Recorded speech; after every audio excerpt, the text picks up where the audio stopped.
دیارە ڕۆڵی مزگەوت لە ناوچەکەدا هەمیشە دەورێکی گرنگی هەبووە نەک لە هەر ئەحمەداوە لەسەر ئاستی هەموو کوردستان مزگەوتەکان دەورێکی گرنگیان هەبووە هەم قوتابخانە بوون و هەم جێگای پەروەردەی ڕۆڵەکانمان بوون چەندەها پیاوی گەورە گەورە لە مزگەوتەکانەوە دەرچوون و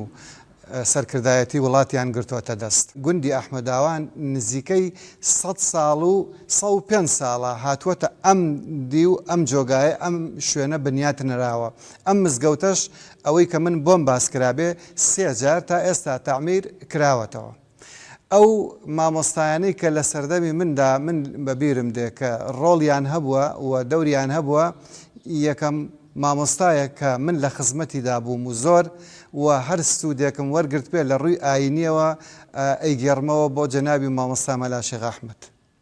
کە ماڵیان لێرە بووە ئێستا لە دنیانە ماوەخوای گەورە دەرەجەی عالی کات من یەکێک بووم لە فەقیەکانی ئەو لە 76ەوە هەم لە قوتابخانە دەمخوێند و هەم لای جەنابیشیان دەرس و قورئان و شەریعەتم دەخوێند لە ساڵی 80 توانیومە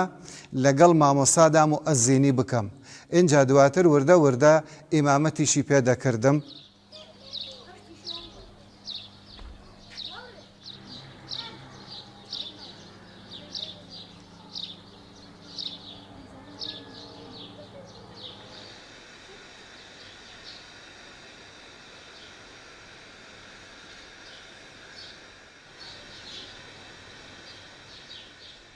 مزگەوتەکە سەرەتای دروستبوونی دەگەڕێتەوە بۆ 1943 کە لە سەردەستی مامۆستا شێخ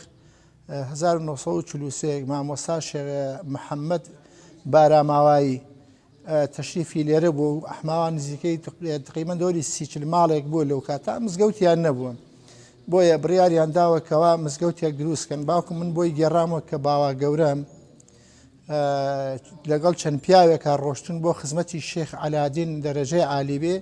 پێیان فەرموو قوربان پێویستمان بە مزگەوتێک و مزگەوتێکمان دروستکە ئەویش فەرموویەتی بڕۆن لەم شوێنەی بۆ دیاری کردوون ئەم شوێنەی حازری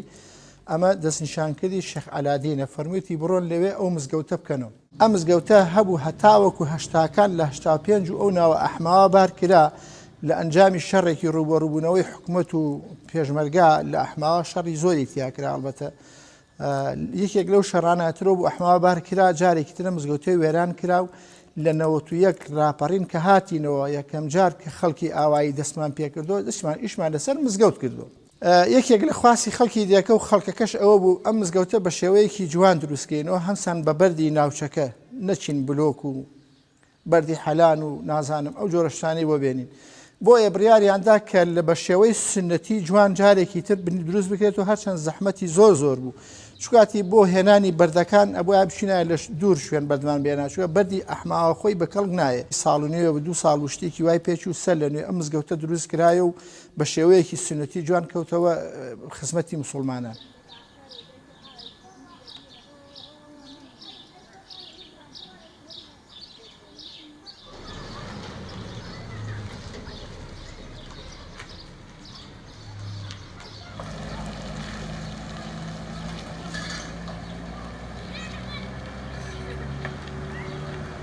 الله أكبر